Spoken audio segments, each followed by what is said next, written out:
Hi there. Hi there. Left my collar home. Hi, this is Elliot Fishman, and welcome to Facebook Live.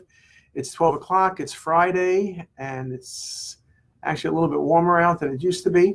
And so I'd like to welcome everybody to today. And my topic today was RSNA 2019.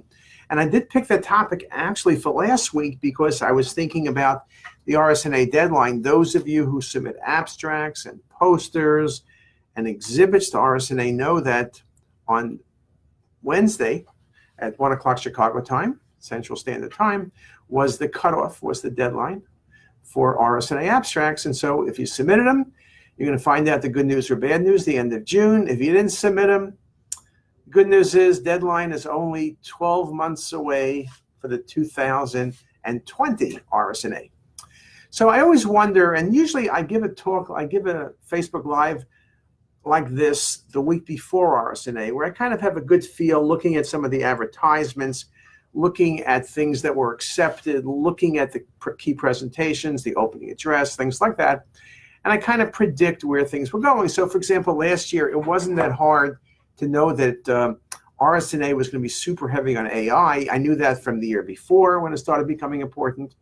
And I knew that from all of the things coming up to it. The opening addresses were on AI. A keynote speaker in the middle of the week was AI. And AI was becoming such a big part of the vocabulary of people that it became very, very easy to know that that's where things were going to go.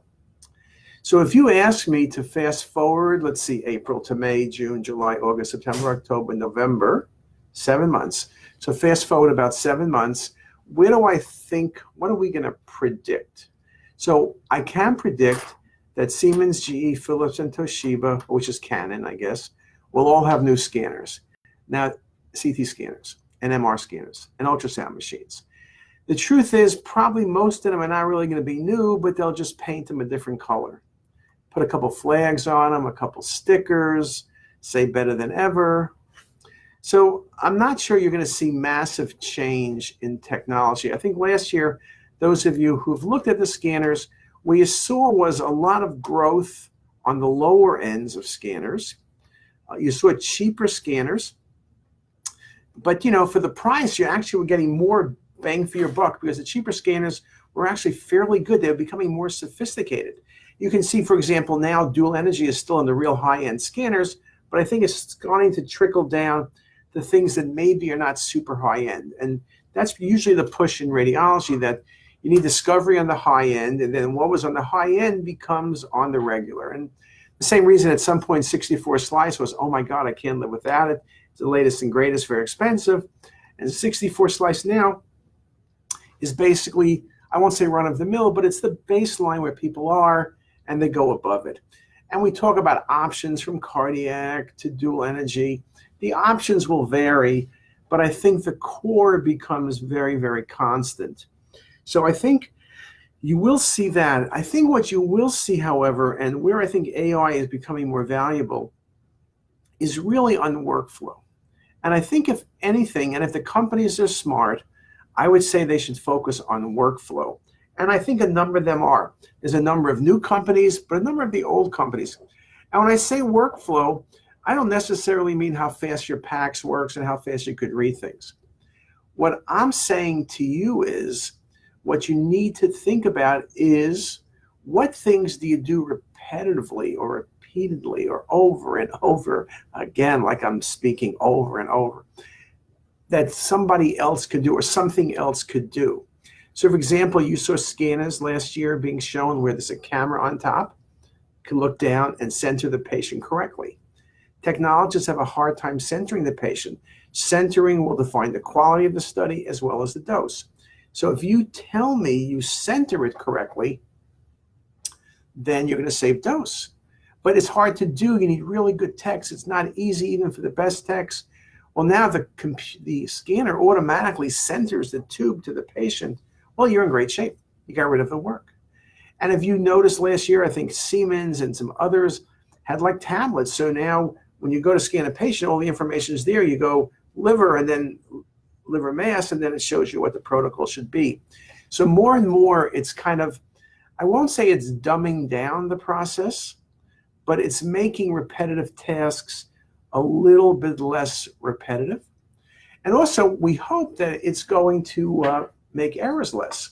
I think things that relate to errors will be more and more important. So, for example, you read in the paper, and every hospital, you know yourself at your hospital, has a problem where once or twice a year the wrong patient is scanned.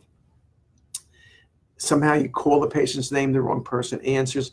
And yes, I know you're supposed to look at the badges and the bands, and this should never happen. The patient escorting the patient from the nurse should now let the patient off the floor, unless it's the right patient. The escort should check and take the right patient. The person in radiology, nursing, and admitting should take the right patient. The technologist should bring the right patient in the room. Before someone injects, they should check they're injecting the right patient. When the patient's scanning, they should check they're checking the right patient. And I know all those things should be done. But every once in a while, it's like those Swiss cheese they show where an error happens here. You don't find all the times when someone catches an error.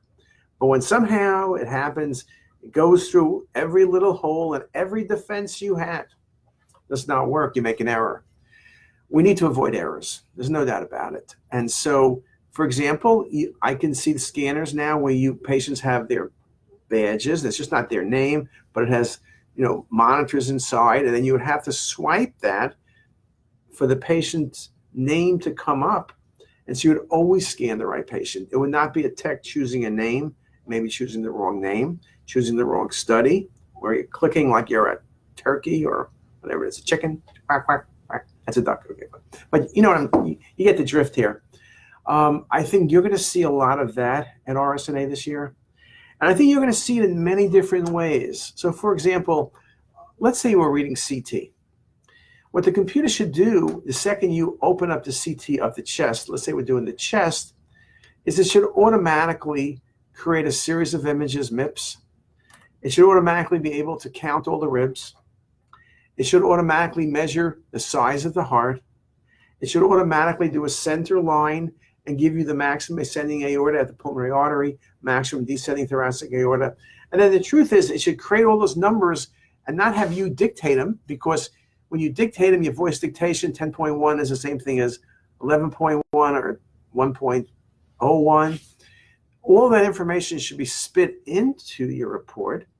And it also should be gathering the information from the last report. So you know that the aorta, which is 3.5, was 3.5 last time and not 2.9.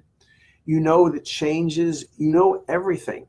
And we're all busier than ever. You don't want to make more errors. I think if you spend more time looking for the critical things on this thing and not just simply doing measurements, which aren't hard, but they're time consuming, that would really be ideal. So I think, to me, you're going to see a lot of that.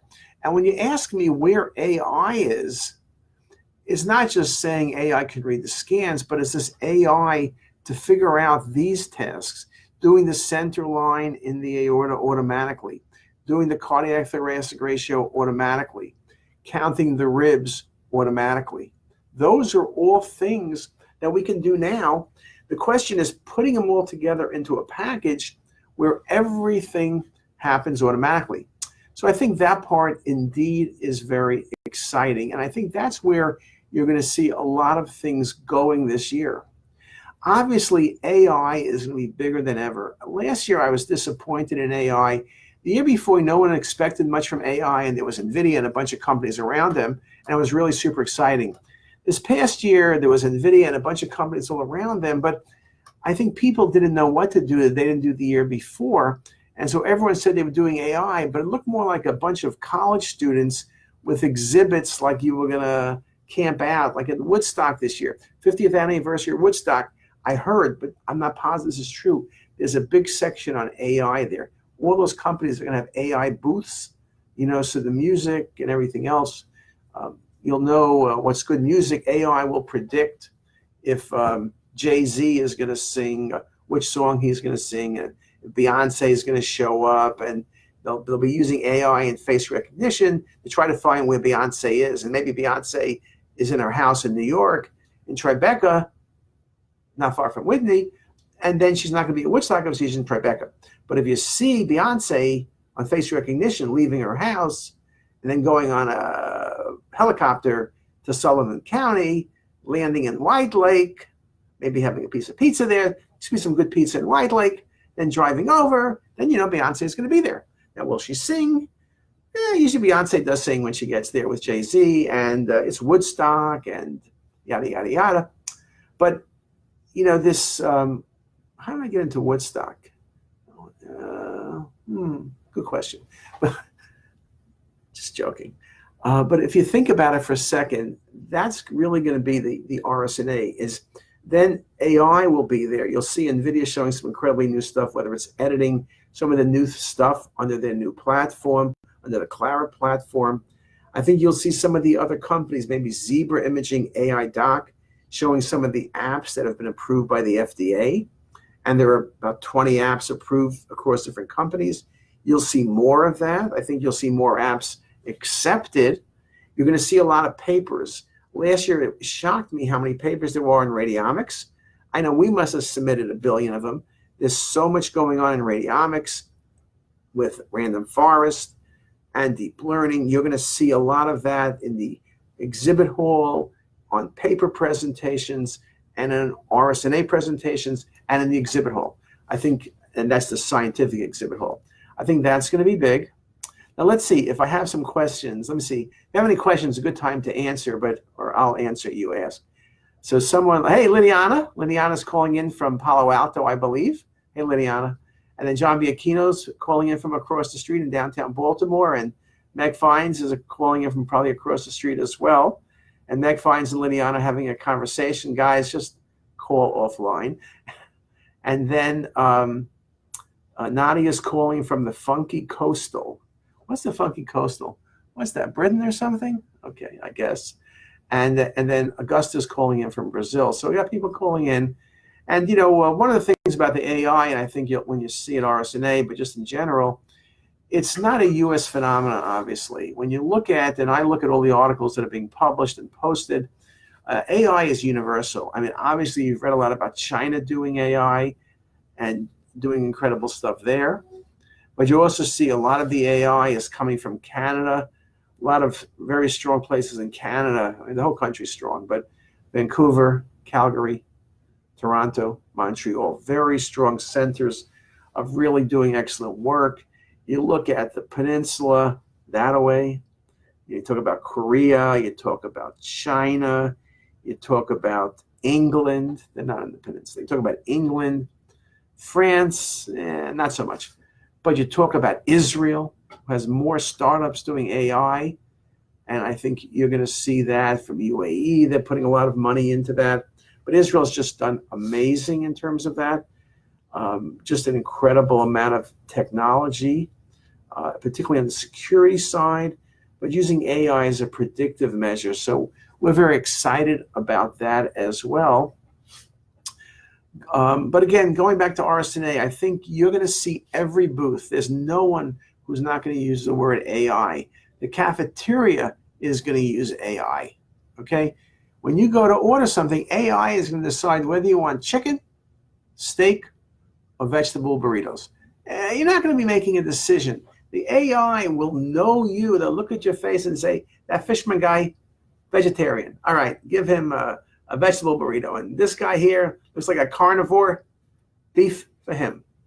So, one of the good things about Facebook, not to change the subject, 81% of the Facebook users on CTisus are from outside the U.S. 19% are from the U.S. The number one country where we have fans and followers, friends, is in India. That's like our highest numbers on everything we do. But we do reach about 220 countries. I can't name 220 countries, but you can see we've got a hi from Yemen, from Saif, and we say hi there, and hopefully things are getting better in Yemen. And Yemen's in Middle East, far away, and hopefully, I think they have some good technology there. And again, you have smart young people. The area of AI is for smart young people developing new and great things. So I think AI, the one thing about it is it's democratic. It's not a matter of resources per se. You need some resources, but it's a matter of what's between your ears. If you can program, if you can really think differently, That's why smaller countries, Canada's not a big country. I mean, yes, it's big, but not that many people. But it's amazing what they've done. You know, Hinton in Toronto, the group in Montreal, the group in Vancouver, the group in Calgary, the group in Halifax.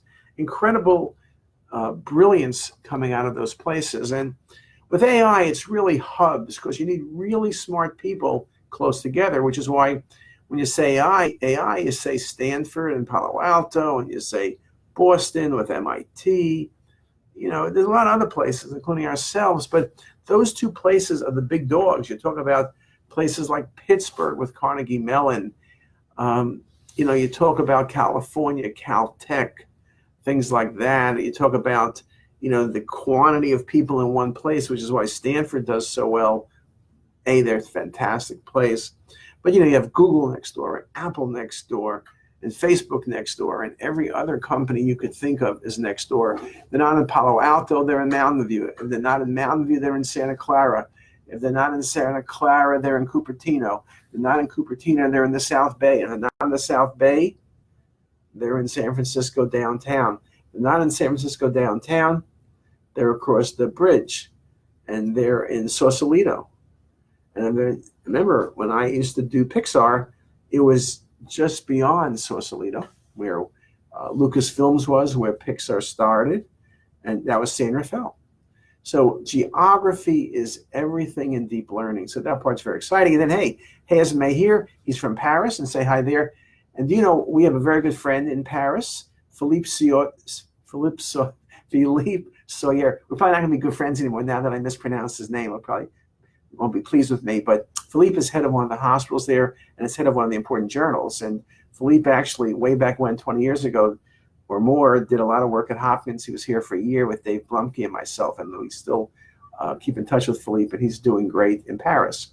Well, it looks like my time is up, and so we'll say hello. We'll say goodbye to everybody, ranging from, let's see my map, Brazil to Baltimore to Palo Alto.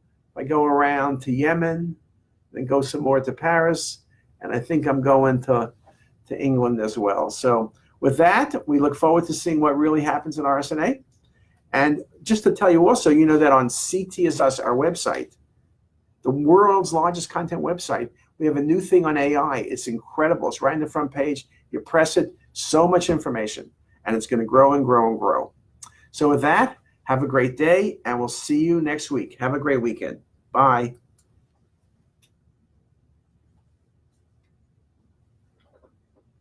Hello.